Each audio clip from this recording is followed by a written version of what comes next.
పేదలు నివాసం ఉండే బస్తీలపై ప్రభుత్వం కన్నేసి ఇళ్లను కూలుస్తోందన్నారు కేంద్ర మంత్రి కిషన్ రెడ్డి. డబుల్ బెడ్రూమ్ ఇళ్ల కంటే ప్రత్యామ్నాయం ఏముందో చెప్పాలంటూ కౌంటర్ ఇచ్చారు సీఎం రేవంత్ రెడ్డి.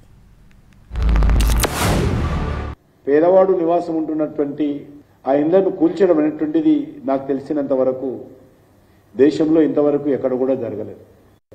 ఏ ప్రభుత్వమైనా మంచి కార్యక్రమాల మీద పేరు తెచ్చుకోవాలనుకుంటారు, కానీ ప్రభుత్వము కూల్చివేతల ద్వారా పేరు తెచ్చుకోవాలనుకోవడము అంతకంటే అవివేకము, అంతకంటే దుందుడుకు విధానము, అంతకంటే అవగాహన రాహిత్యము ఇంకొకటి ఉండదనే విషయాన్ని ఈ సందర్భంగా నేను ఈ ప్రభుత్వానికి మనవి చేస్తా ఉన్నాను. గౌరవ ముఖ్యమంత్రి రేవంత్ రెడ్డి గారు ఏకపక్షంగా ఈరోజు వ్యవహారం చేస్తూ మరి పేదల మీద ప్రతాపం చూపడము ఏ మాత్రం న్యాయం కాదు. ఇక్కడ నుంచే ప్రభుత్వానికి సూచన చేయడం జరిగింది.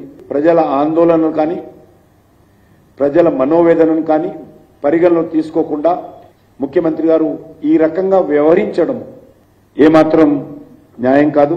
హైడ్రా గురించి అసెంబ్లీలో చర్చ పెట్టినప్పుడు ఈ సన్నాసులు పారిపోయినరు, మాట్లాడలేదు. హైడ్రా మీద అసెంబ్లీలో చర్చ జరగలేదా?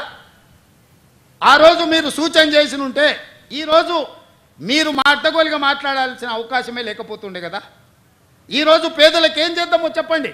మీ తాత సొమ్ము మా తాత సొమ్ము ఇచ్చేది లేదు. ప్రజలు కట్టిన పన్నుల నుంచి పేదలకు ఇవాళ 12,000 మంది బఫర్ జోన్లో లేకపోతే నదీ బెడ్డులో మూసి పరివాహక ప్రాంతంలో ఉంటే 15,000 డబల్ బెడ్రూమ్ ఇండ్లు ఇవాళ మనం కేటాయించడానికి నేను ఆదేశాలు ఇచ్చిన.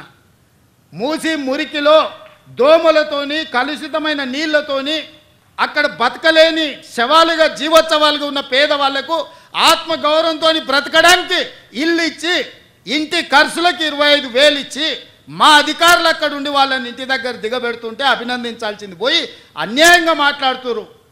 డబుల్ బెడ్రూమ్ ఇల్లు కంటే ప్రత్యామ్నాయం ఏముందో చెప్పండి, పంచుదాం. ఇది ప్రజల సొమ్ము.